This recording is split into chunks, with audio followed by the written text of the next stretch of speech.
द्वापर कलयुग के विदेशियों के संग के रंग में आने के और संग के रंग लेकर के विकारी बनने के संस्कार, वो और व्यभिचारी बनने के संस्कार उसमें है या नहीं है? भारत के जितने भी राजाएं हुए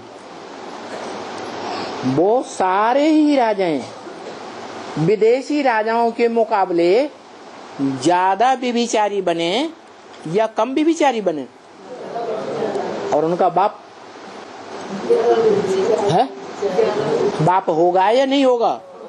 वो सबसे जास्ती भिखारी बना। तो अंतिम जन्म में भी जब शिव बाप प्रवेश करते हैं तो उसको नाक पकड़ के चलाते हैं या सिर्फ ज्ञान देते हैं? सिर्फ ज्ञान देते हैं या नाक में नकेल डालते हैं? नकेल डालते हैं। अरे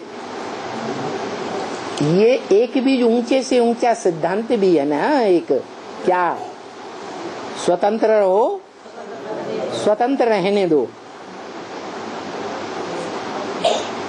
इस ज्ञान को इस सृष्टि में मानने वाले नंबरवार होंगे या नहीं होंगे? जैसे भारत के राजाएं मोस्टली देखे गए कि स्वतंत्र राजा ही करो और दूसरों को भी स्वतंत्र राजा बने रहने दो।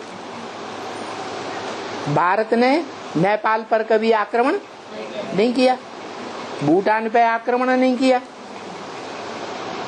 लंका पर कभी आक्रमण नहीं किया। छोटे छोटे राजाएं भल रहे लेकिन राजाओं ने एक दूसरे के ऊपर आक्रमण नहीं किया। ये किसने सिखाया? कब से सिखाया? परंपरा कब से पड़ी? संगम युग में परंपरा ये डालने वाला स्वतंत्र रहो, स्वतंत्र रहने दो, ये परंपरा कौन सी आत्मा ने डाली? शिव बाप ने डाली। तो प्रजापिता में वो परंपरा नहीं है, वो परंपरा डाली ना, ज्ञान तो दिया कि तुम ज्योति बिंदु अविनाशी मन बुद्धि रूपी आत्मा हो, लेकिन क्या, लेकिन जबरदस्ती नहीं की। अभी 80 साल हो गए, जबरदस्ती की किसी आत्मा के साथ? है नहीं की ना। तो स्वतंत्र रहो, स्वतंत्र रहने की जो प्रवृत्ति, जो संस्कार हैं, वो भारतवासियों में शिव बाप ने सृष्टि के आदि से ही डाले हैं। नंबर बार तो प्रजापिता ने स्वतंत्र रह करके अपने पूर्व जन्मों के हिसाब के आधार पर, संस्कारों के आधार पर क्या किया?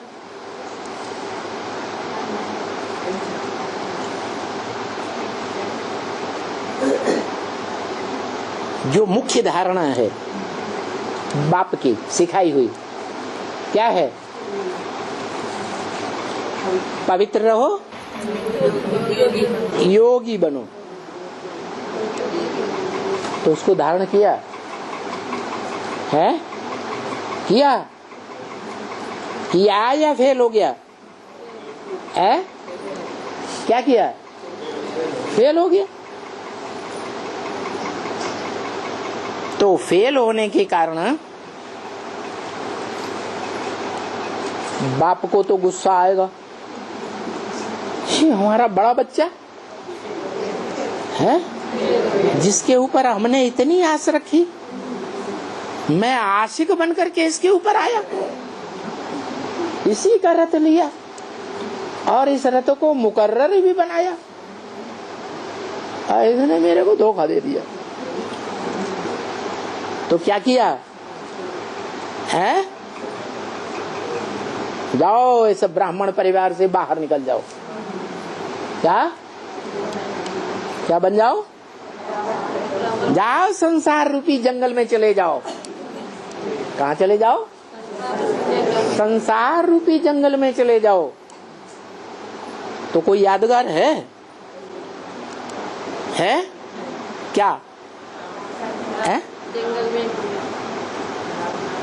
राम तो राजघराने में पैदा हुआ था, लव्य एकलव्य, क्या चाहे भले जंगल में रहे, कांटों के जंगल में कांटे घाव मारते रहें, दुख देते रहें, लेकिन एक को प्यार करना छोड़ेगा नहीं। तो एकलव्य का टाइटल मिल गया, जाओ ये लो अपने हिस्से के बांग। क्या तुम बड़े बच्चे हो ना, इसलिए अपने बड़े बच्चे का जो भी तुम्हारा अधिकार है वर्षे का, वो ये लो बाण और ये लो धनुष, पुरुषार्थ रूपी धनुष ले जाओ।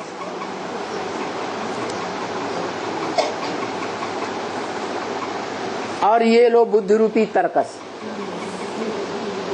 क्या? बुद्धि रूपी तरकस, जिसमें बाण भरे रहते हैं। अपना कमाओ और अपना खाओ। क्या?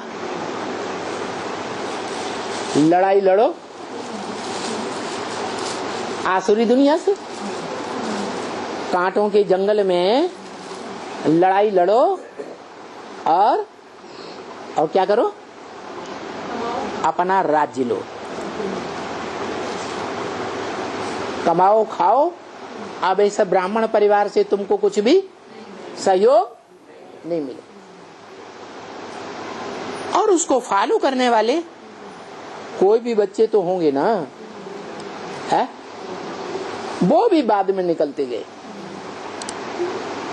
उन सभी बच्चों का यही हाल होता है ब्राह्मणों की दुनिया में।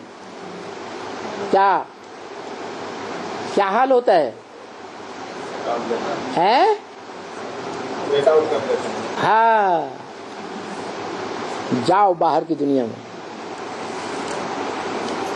ज्ञान के बाण ले जाओ,